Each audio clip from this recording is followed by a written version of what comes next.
महाराज श्री स्वामी समर्थ सगळ्यांना. तर या पोहे खायला. आजच्या नाश्त्याला पोहे आहेत. मला ना भरपूर जण एक प्रश्न विचारतात कायम की तू या सिंगल रूममध्ये का राहतो म्हणून.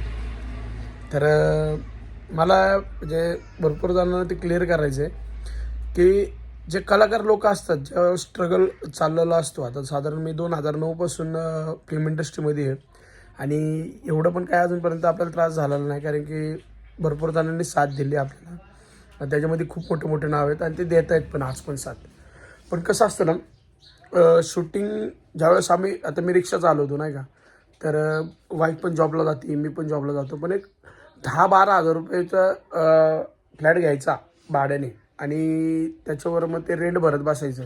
आणि जर कधी असं झालं की महिनाभर शूटिंग आलं आणि जर भाड्याला प्रॉब्लेम आला तर ते कोणापाशी नाही का विनवणी हे करत बसायला नको. आता 4,500 रुपये घराला भाडं आहे आणि जरी समजा रिक्षा चालवतो, त्यामुळं रिक्षा चालवताना हे 4,500 रुपये काय वाटत नाही. आणि दुसरी गोष्ट मग जर महिनाभर जरी थांबलो आपण की बाबा महिनाभर हे आहे, तर घरमालकांना सांगितलं आपण की बाबा या महिन्यात नाही तुम्हाला पुढच्या महिन्यात देतो, तरी ते ऐकतात, कारण की ते पण खूप जवळचे आहेत.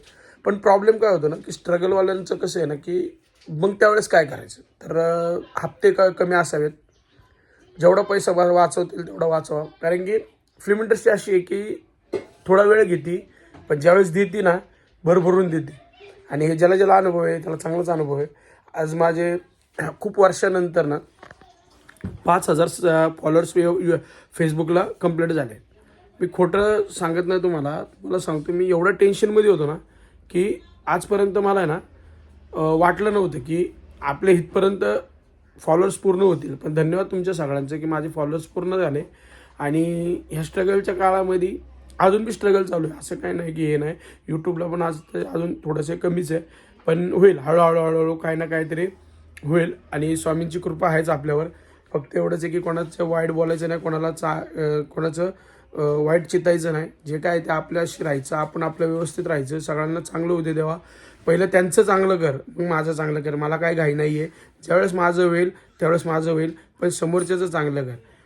ही भावनेने हे केलं आहे. स्वभाव भरपूर बदलला आहे मी, कारण की माझे खूप वेगळा स्वभाव होता, पण आता खूप स्वभाव बदलला आहे मी. आणि या स्वभावामुळं आज मला स्वामींनी एक टास्क पूर्ण करून दिला. आणि इथून पुढं बी हा स्वभाव माझा असाच राहील. किती फॉलोअर्स सबस्क्रायबर वाढले तरीसुद्धा मी असंच राहणार, कारण की हवेत उडण्यापेक्षा जमिनीवर राहून जर सगळ्यांमध्ये राहिलं तर माणूस कायम टिकतो आणि कायम राहतो. त्यामुळं खूप भारी वाटतं. आणि तसंच स्वामींना धन्यवाद, तुम्हा सगळ्यांना धन्यवाद.